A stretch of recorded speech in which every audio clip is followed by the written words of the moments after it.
I'm going to take a moment's liberty. This is going to be an evening of a lot of fun, a lot of short readings. I'm going to read to you just a little bit of Lavery, just to give you a taste of what he might offer if he were here with us tonight. This is a lyric from one of his songs. It's a piece I loved from the very first minute I opened the file and attached to one of his last emails to me. And this song is called Beauregard. Even though lilacs still in the backyard bloom, and when my childhood sits beside me, I do try to make room. Even though king cows do the samba when my back is turned, I'm not that happy with the things that I've learned. Beauregard, where are you? Are you out there driving in this rain? No, we've never seen you like that, man, eating straight from the jam jar of your pain. Between your belt of empties and your shot eyes and the minefield of your spiel, Christ, you might have been less visible, had a few more secrets to conceal. Beauregard, who were we? We were semi-Nighthawk, Denny Daydog, driven by our dark ambition, which was to paint ourselves with fog. Sheila fed us pigments, she manned her misters, shellacked her tenured mutineers, we did her mocha lotion, her summer tango, triumphatic triumvirs. Some people summer on Bali, some on our patio rotisserie, some people's beaches and sidewalks, some go to sleep on the sea.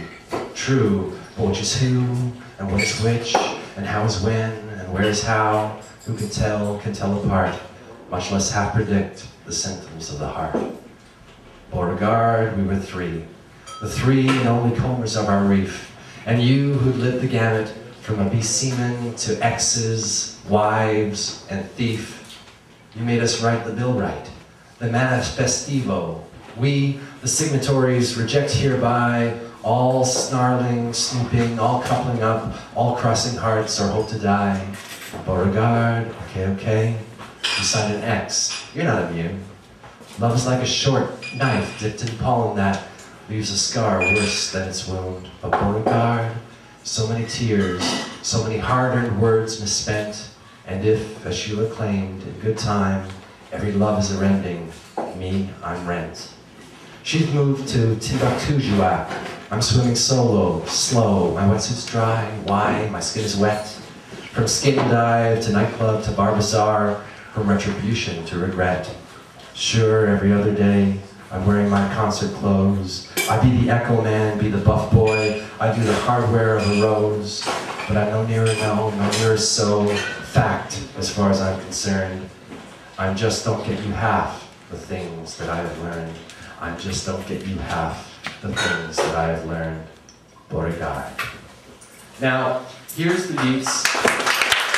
All right. This is what the papers and the websites will tell you. John died on Sunday. That means he lived from December 31st, 1949 to May 8th, 2011. And here's the edited bio from December of last year that you could have read about him. John Lavery is the author of 2 acclaimed story collections, Very Good Butter and You, Kwasniewski, Piss Me Off, which I'm very proud to have published, as well as the highly praised Sandra Beck that Nancy did a beautiful job with in 2010. Very Good Butter was a finalist for the Hugh McLennan Prize for Fiction, and Lavery has twice been a finalist for the Prism International Fiction Contest. His stories have appeared in this magazine, Canadian Forum, the Ottawa Citizen, the London Spectator, and the anthology Decalogue 2, 10 Ottawa fiction writers. He's currently putting the finishing touches to a first album of original songs. John lives in Gatineau, Quebec, but that's not enough, not nearly enough. This, however, is better. It's from what Rob McLennan wrote on Monday in his memorial to John. Damn it, we loved him.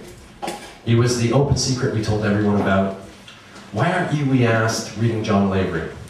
He always seemed amused to see people he liked, always there with a positive and mumbled word of support, especially after a reading he particularly liked.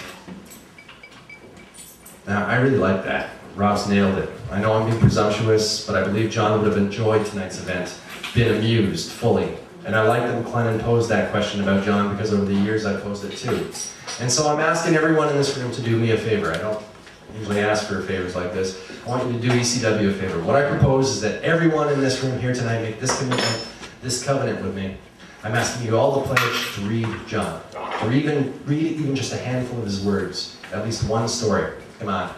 A lyric from one of his songs even. Right. I really don't care if you buy one of his books, I really don't. Or if you borrow one from the books, one of his books from the library. How if you borrow one of my copies, I mean that. Or you can come into ECW, sit in the Sunday Archive room and read his stuff there at your leisure. I'll even buy you lunch. I'm sure you can find something online. It doesn't matter. Just read a bit of Lavery, okay? For me. And then commit, agree to this. Try to write or read, try to think and create as good as he always was. Use his writing as your yardstick. Do that, and well, this whole thing, this thing that we do, writing and reading and publishing, if you do that, it gets a hell of a lot better, it makes a hell of a lot more sense. And just one more thing, celebrate tonight. Make this a party. Drink something right now. All right. For John. I mean, you do this, you pick up a glass with me right now and join me in this celebratory toast to great writing, to John Lavery, to his music and his words, to his peers, his friends, and his family. To John Lavery. John.